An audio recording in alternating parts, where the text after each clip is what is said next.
ആരാണ് അയാൾ? ആ മനുഷ്യൻ നീ തന്നെ. ജസ്സയുടെ പുത്രനായ പാട്ടിടയൻ ദാവീദ് ദൈവപരിപാലനയാൽ ഇസ്രായേലിന്റെ രാജാവായി തീർന്നു. സമ്പത്തും അധികാരവും രാജാവിനെ ഇന്നത്തെ ഭരണവർഗത്തെ പോലെ തന്നെ ദൈവകൽപ്പനകളുടെ ലംഘകനാക്കി മാറ്റി. അതുവഴി ദൈവകോപത്തിന് വിധേയനാക്കി. വേദനകളും ദുരിതങ്ങളും പേറി ജീവിക്കുവാനും മാനസാന്തരപ്പെടുവാനും ദൈവശിക്ഷയുടെ കാഠിന്യത്തിൽ നിന്ന് മുക്തി നേടുവാനും പ്രവാചകന്മാരെയും പ്രമാണങ്ങളും അനുസരിക്കുവാനും നമ്മെ ആഹ്വാനം ചെയ്തുകൊണ്ട് ഇതാ നിങ്ങൾക്ക് മുമ്പിൽ ആ മനുഷ്യൻ നീ തന്നെ. ആനന്ദിക്കുവിൻ, സിറിയൻ സൈന്യത്തെ നാം നിലം പരിശാക്കിയിരിക്കുന്നു. ഇത് ഇസ്രായേലിന്റെ വിജയം.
ആനന്ദിക്കുവിൻ, ഇത് നമ്മുടെ സമയമാണ്.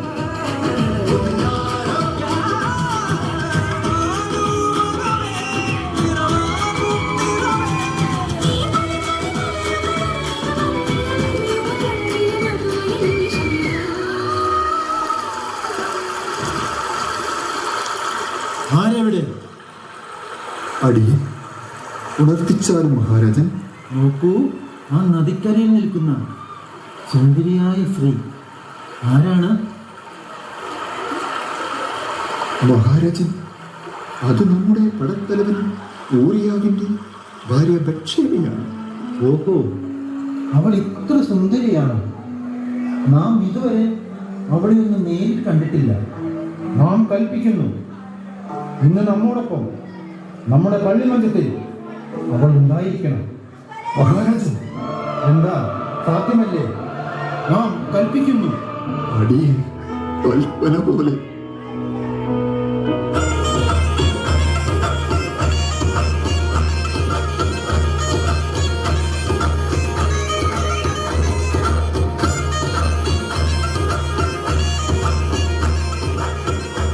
മഹാരാജൻ, അങ്ങേക്കൊരു സന്ദേശമുണ്ട്. തരൂ, നോക്കട്ടെ. മഹാരാജൻ, അങ്ങ് പൊറുക്കണം. അങ്ങയുടെ ഏതൊരാജ്ഞയും ശിരസാവഹിച്ച് പാരമ്പര്യമുള്ളവരാണ് ഞാനും എൻ്റെ ഭർത്താവ് ഊറിയായും. എന്നാൽ അങ്ങിലൂടെ എനിക്ക് ഒരു അനർത്ഥം സംഭവിച്ചിരിക്കുന്നു. ഞാനിപ്പോൾ ഗർഭിണിയാണെന്ന സത്യം അറിയിക്കുവാൻ ആഗ്രഹിക്കുന്നു.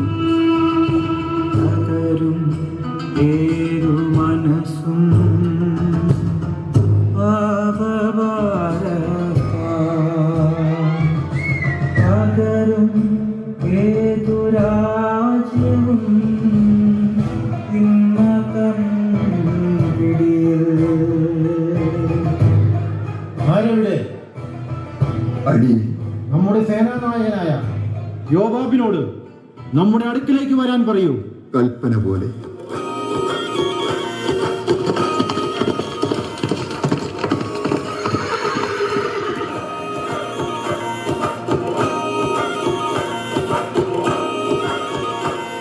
ഇസ്രായേലിൻ്റെ സർവാധിപനായ ദാവീദ് മഹാരാജാവ് നീണാൾ വാഴട്ടെ. എന്താണാവോ വളരെ തിരക്കിട്ട് നമ്മെ വിളിപ്പിച്ചത്? നമ്മുടെ സർവ്വസൈനാധിപനായ യോവാബേ, നാം വളരെ പ്രധാനപ്പെട്ട ഒരു കാര്യം പറയുവാനാണ് താങ്കളെ വിളിപ്പിച്ചത്. ഉണർത്തിച്ചാലും മഹാരാജൻ. നമ്മുടെ ഹിത്യനായ ഊറിയായെ നമ്മുടെ അടുക്കിലേക്ക് അയക്കുക. നമുക്ക് അദ്ദേഹത്തോട് വളരെ പ്രധാനപ്പെട്ട കുറച്ച് കാര്യങ്ങൾ സംസാരിക്കാനുണ്ട്. കൽപ്പന പോലെ മഹാരാജൻ, ഞാൻ ഇപ്പോൾ തന്നെ അയക്കാം.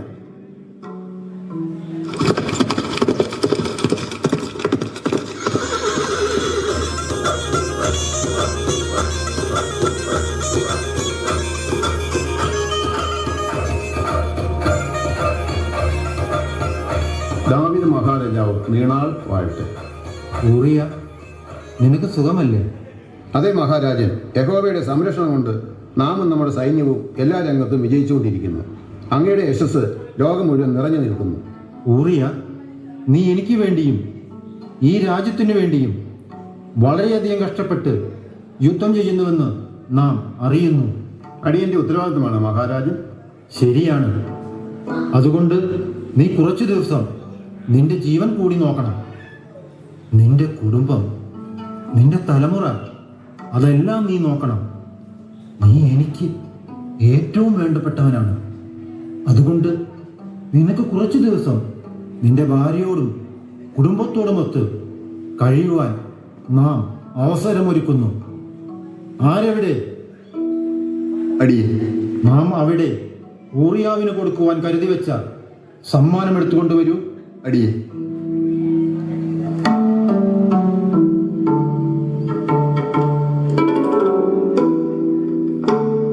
മഹാരാജൻ, എന്നോട് ക്ഷമിക്കണം. ഇല്ല മഹാരാജൻ, എനിക്ക് വീട്ടിൽ പോകാൻ കഴിയില്ല. എന്താണ് ഊറിയ നീ ഇങ്ങനെ പറയുന്നത്? നീ ഒരു വലിയ യാത്രയും കഴിഞ്ഞ് വരികയല്ലേ? വീട്ടിൽ പോകാത്തതെന്ത്? ഇസ്രായേൽ യൂദയായും യുദ്ധരംഗത്താണ്. പേടകവും അവരോടൊപ്പമുണ്ട്. എൻ്റെ യജമാനായ യോവാബും അങ്ങയുടെ സേവകരും വെളിംപ്രദേശത്ത് താവളമടിച്ചിരിക്കുന്നു.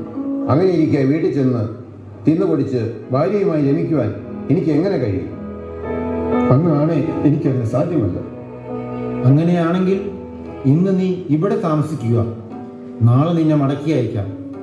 എന്റെ സേവകരുടെ കാര്യത്തിൽ എനിക്ക് അല്പമെങ്കിലും മനസാക്ഷി വേണ്ടേ? ആരെവിടെ? അടിയൻ. നമുക്കിന്ന് ആഘോഷിക്കുവാനുള്ള വിഭവങ്ങളും മുന്തിയതരം വീഞ്ഞും കരുതുവിൻ. ഞാൻ കുറച്ച് അകലെ നിന്നാണ്. പടനായകൻ ഊറിയയുടെ ഭാര്യ ബത്ശബയുടെ തോഴിയാണ്. എനിക്ക് മഹാരാജനൊന്ന് കാണണം. ബത്ശബ തന്നുവിട്ട ഒരു സന്ദേശം അവിടത്തേക്ക് കൈമാറുവാനുണ്ട്. ഓ, നീ ആരാണെന്നാണ് പറഞ്ഞത്? അല്ല, നീ എങ്ങനെ ഈ കൊട്ടാരവാതിൽ തുറന്ന് അകത്തു കയറി? ഓ, അങ്ങ് എന്ത് ബുദ്ധിശാലിയും ശ്രദ്ധാലുവുമാണ്. ഞാൻ എത്ര ഭടന്മാരുടെ കണ്ണുവെട്ടിച്ചാണ് ഇവിടെ എത്തിയത്. അതൊക്കെ അങ്ങ് ഇത്രയ്ക്കും ശ്രദ്ധിക്കുന്നുണ്ടായിരുന്നോ? പിന്നെ ഞാൻ ആരാണെന്നാണ് നിന്റെ വിചാരം?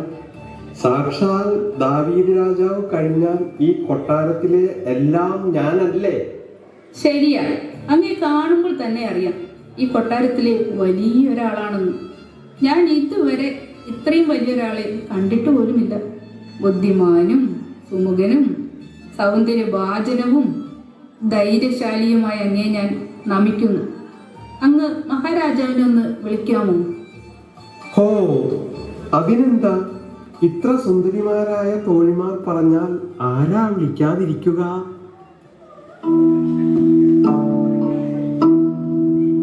മഹാരാജൻ, അങ്ങയെ മുഖം കാണിക്കുവാൻ ഒരു തോഴി വന്നിരിക്കുന്നു.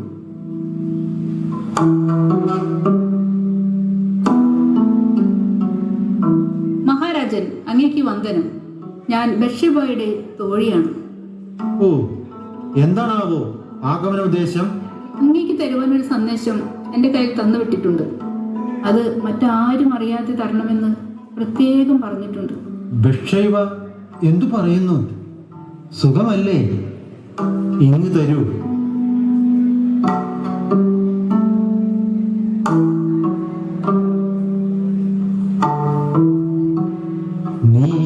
ഉപദേശം തന്നതിന് നാം വളരെയധികമായി സന്തോഷിക്കുന്നു.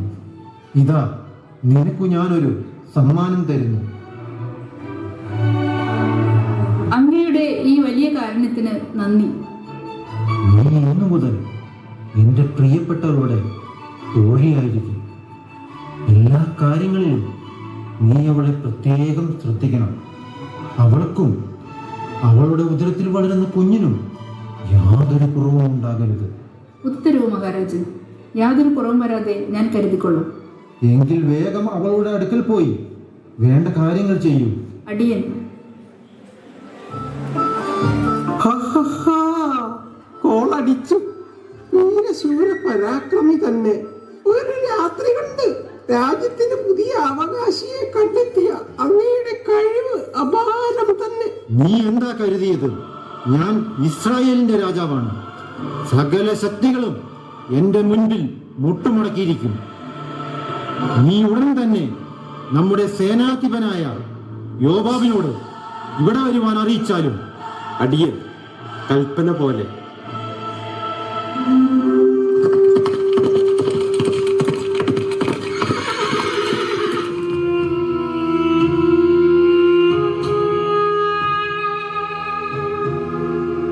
ഇസ്രായേൽ മഹാരാജ്യത്തിന്റെ മഹാനായ ചക്രവർത്തി ദാവീദ് മഹാരാജാവ് നീണാൾ വാഴട്ടെ. എന്താണാവോ വളരെ തിരക്കിട്ട് നമ്മെ വിളിപ്പിച്ചത്? വളരെ പ്രധാനപ്പെട്ടൊരു അതീവ രഹസ്യവുമായ ഒരു കാര്യം പറയുവാനാണ് താങ്കളെ വിളിപ്പിച്ചത്. എന്തു തന്നെയായിരുന്നാലും മഹാരാജൻ കൽപ്പിച്ചാലും. നമ്മുടെ യുദ്ധം എങ്ങനെയിരിക്കുന്നു? ഭയപ്പെടാൻ ഒന്നുമില്ല മഹാരാജൻ. സർവശക്തനായ യഹോവയുടെ കാരുണ്യം നമ്മോടുകൂടെ ഉള്ളതുകൊണ്ട് നാം വീണ്ടും വിജയിച്ചിരിക്കും. അത് തന്നെയാണ് നാം ആഗ്രഹിക്കുന്നത്. എന്നാൽ ഇപ്പോൾ നാം വിളിപ്പിച്ചത് മറ്റൊരു കാര്യം അറിയിക്കുവാനാണ്. ഉണർത്തിച്ചാലും മഹാരാജൻ. ഉഗ്രയുദ്ധം നടക്കുന്നിടത്ത് ഊറിയായെ മുൻനിരയിൽ നിർത്തുക. അവൻ വെട്ടേറ്റ് മരിക്കേണ്ടതിന് മറ്റുള്ളവർ യുദ്ധക്കളം വിട്ട് പിന്മാറുക. മഹാരാജൻ. അതെ, ഇത് ദാവീദ് രാജാവിന്റെ ആഗ്രഹമാണ്. അങ്ങയുടെ ആഗ്രഹം പോലെ നടക്കട്ടെ.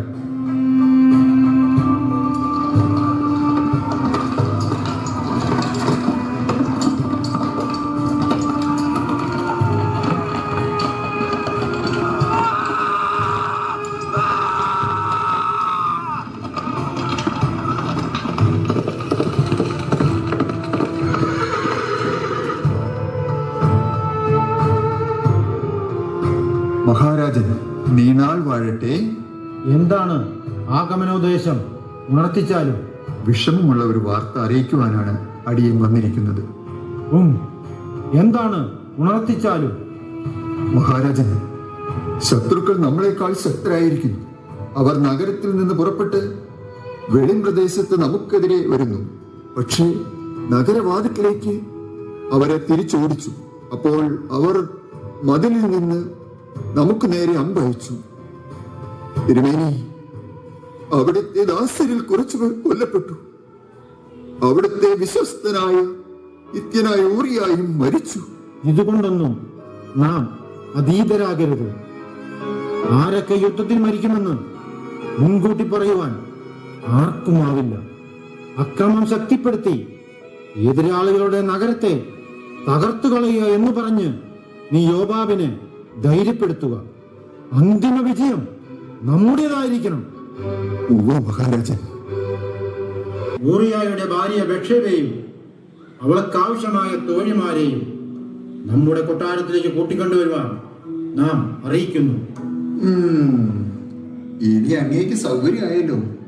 ഊറിയ പരലോകവാസം വരിച്ചതിൽ മറ്റുള്ളവർ ദുഃഖിക്കുമ്പോൾ അങ്ങ് സന്തോഷിക്കുന്നു. നമ്മുടെ സന്തോഷമാണ് നമ്മുടെ പ്രജകളുടെ സന്തോഷം. നമ്മുടെ രാജ്യത്ത് അതിനൊരു കുറവും വരരുത്. അതുകൊണ്ട് ഉടൻ നമ്മുടെ കാര്യങ്ങൾ നടക്കട്ടെ. അടിയൻ.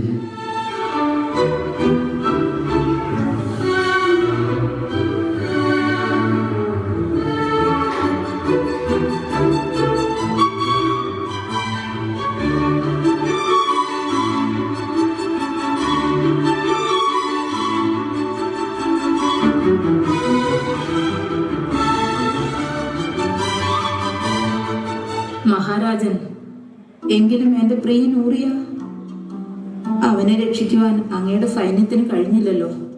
എന്റെ പ്രിയപ്പെട്ടവളെ, നീ സങ്കടപ്പെടാതിരിക്കൂ. യുദ്ധകളങ്ങളിൽ രാജ്യസേവകർ വീരമൃത്യു വരിക്കുന്നത് രാജ്യത്തിന്റെ നന്മയ്ക്ക് വേണ്ടിയാണ്. ശരിയാണ് മഹാരാജൻ. എങ്കിലും ഈ അവസ്ഥയിൽ എങ്ങനെ മുന്നോട്ട് പോകാൻ കഴിയും? എന്റെ പ്രിയപ്പെട്ടവളെ, നിനക്ക് എന്താണ് വേണ്ടത്? ഈ രാജ്യത്തിന്റെ പകുതിയോ അതോ സ്വർണമോ? എന്തും നാം നിനക്ക് തരും. നീ ഈ രാജ്യത്തിന്റെ പിന്തുടർച്ചക്കാരന്റെ അമ്മയാകാൻ പോകുന്നു. പിന്നെ നീ എന്തിനാണ് വിഷമിക്കുന്നത്? ഒരു ഭടന്റെ ഭാര്യയായിരുന്നു നീയെങ്കിൽ ആരെങ്കിലും നിന്നെ തിരിഞ്ഞു നോക്കുമായിരുന്നോ? ഇന്ന് നീ അങ്ങനെയല്ല. ഈ കൊട്ടാരത്തിലെ രാജ്ഞിയായിട്ടാണ് നിന്നിവിടേക്ക് കൊണ്ടുവന്നത്. നീ ധൈര്യമായി വയറ്റിൽ വളരുന്ന കൊച്ചു രാജാവിനെ സംരക്ഷിച്ച് സുഖമായി നിന്റെ തോഴിമാരോടൊത്ത് ആനന്ദിച്ചു കഴിയുവിൻ. അങ്ങയുടെ ഈ മനസ്സിന് ഞാൻ നന്ദി പറയുന്നു. മറ്റു രാജാക്കന്മാരെ പോലെ ആവശ്യം കഴിഞ്ഞ് വലിച്ചെറിയുന്ന അപ്പക്കഷണം പോലെ എറിഞ്ഞു കളയാതെ എന്നെ ഈ കൊട്ടാരത്തിലേക്ക് കൊണ്ടുവന്ന അങ്ങ് എത്രയോ വലിയവനാണ്. നിങ്ങൾ എത്രയും പെട്ടെന്ന് അന്തപുരത്തിലേക്ക് പോയാലും.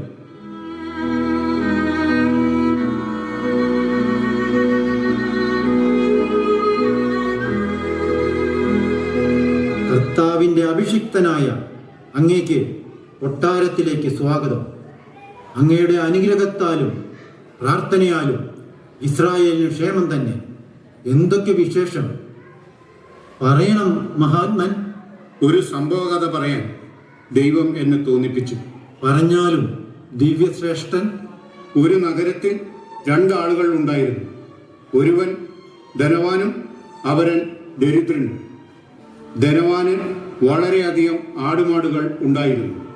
ദരിദ്രനോ താൻ വിലയ്ക്ക് വാങ്ങിയ ഒരു പെണ്ണാട്ടുമുട്ടി അല്ലാതെ മറ്റൊന്നും ഉണ്ടായിരുന്നില്ല. അവൻ അതിനെ പൊന്നുപോലെ നോക്കി വളർത്തി. അത് അവൻ്റെ കുട്ടികളോടൊപ്പം വളർന്നു. അവൻ്റെ ഭക്ഷണത്തിൽ നിന്ന് അത് തിന്നും അവൻ്റെ പാനീയത്തിൽ നിന്ന് അത് കുടിച്ചും അവൻ്റെ മടിയിൽ ഉറങ്ങിയും അവൻ്റെ മക്കളെപ്പോലെയായിരുന്നു. അങ്ങനെയിരിക്കെ ധനവാന്റെ ഭവനത്തിൽ ഒരു യാത്രക്കാരൻ വന്നു. അവന് വേണ്ടി സ്വന്തം ആടുകളിൽ ഒന്നിനൊക്കൊന്ന് ഭക്ഷണം ഒരുക്കുവാൻ ധനവാന് മനസ്സില്ലായിരുന്നു. അവൻ ദരിദ്രന്റെ ആട്ടിൻകുട്ടിയെ പിടിച്ച് തൻ്റെ അതിഥിക്ക് ഭക്ഷണമൊരുക്കി. എന്ത്? നമ്മുടെ രാജ്യത്ത് ഇത്ര നീചന്മാരായ മനുഷ്യരോ? അവൻ ആരായിരുന്നാലും മരണശിക്ഷയ്ക്ക് യോഗ്യനുമാണ്. മാത്രവുമല്ല, അതിൻ്റെ 4 ഇരട്ടിയായി ആ പാവം മനുഷ്യന് തിരിച്ചു കൊടുക്കണം. ആരാണവൻ? അരുളി ചെയ്താലും. ആ മനുഷ്യൻ നീ തന്നെ. ഇസ്രായേലിന്റെ ദൈവമായ കർത്താവ് അരുൾ ചെയ്യുന്നു, ഞാൻ നിന്നെ ഇസ്രായേലിന്റെ രാജാവായി അഭിഷേകം ചെയ്തു. സാബൂളിൽ നിന്ന് നിന്നെ രക്ഷിച്ചു. നിന്റെ യജമാനന്റെ ഭവനം നിനക്ക് നൽകി. അവന്റെ ഭാര്യമാരെയും നിനക്ക് തന്നു. നിന്നെ ഇസ്രായേലിന്റെയും യൂദയായുടെയും രാജാവാക്കി. ഇതുകൊണ്ടും തൃപ്തിയായില്ലായിരുന്നെങ്കിൽ ഇനിയും അധികം നൽകുമായിരുന്നു. പിന്നെ എന്തുകൊണ്ട് എന്നെ അനുസരിക്കാതെ എന്റെ മുൻപാകെ ഈ തിന്മ ചെയ്തു? ഗുരു, മാപ്പ് തരണം. അമ്മോന്യരുടെ വാൾ കൊണ്ട് ഹിത്തനായ ഊരിയായെ നീ കൊല്ലിച്ചു. അവന്റെ ഭാര്യയെ നീ അപഹരിച്ചു.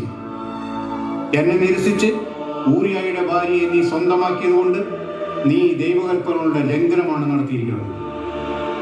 അതിന് തക്ക ശിക്ഷ നീ അനുഭവിക്കണം. ഒരുവനെ കൊന്ന് അവന്റെ ഭാര്യയെ സ്വന്തമാക്കിയ നിന്റെ പ്രവൃത്തി പാപഭംഗിലമാണ്. നീ ശപിക്കപ്പെട്ടവനാണ്. ഇസ്രായേൽ മുഴുവനും നിന്റെ പാപവും തിന്മയും അറിഞ്ഞിരിക്കണം. നിന്റെ ഭവനത്തിൽ നിന്ന് വാൾ ഒഴിയുകയില്ല. ലോകത്തിനും കർത്താവിനുമെതിരായി നിങ്ങൾ പാപം ചെയ്തു പോയി. കർത്താവേ, എന്നോട് ക്ഷമിക്കണമേ.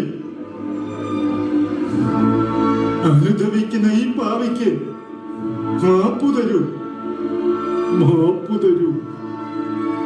കർത്താവ് നിനക്ക് മാപ്പ് തരും. നീ മരിക്കുകയില്ല. പക്ഷേ നിന്റെ പ്രവൃത്തി കൊണ്ട്, ദൈവത്തെ അവഹേളിച്ചതുകൊണ്ട് ബത്ശേബയുടെ വയറ്റിൽ വളർന്ന നിന്റെ കുഞ്ഞ് മരിച്ചു പോകും.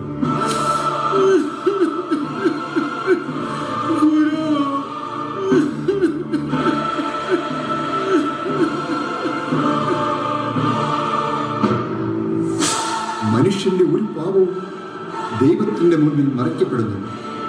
ഇടയബാലനെ രാജാവായി അനുഗ്രഹിച്ചവൻ ദാവീദിന്റെ പാപങ്ങൾക്ക് തക്ക ശിക്ഷ നൽകി പ്രമാണങ്ങൾ അനുസരിക്കും കളങ്കരഹിതരായി ജീവിക്കുന്നു.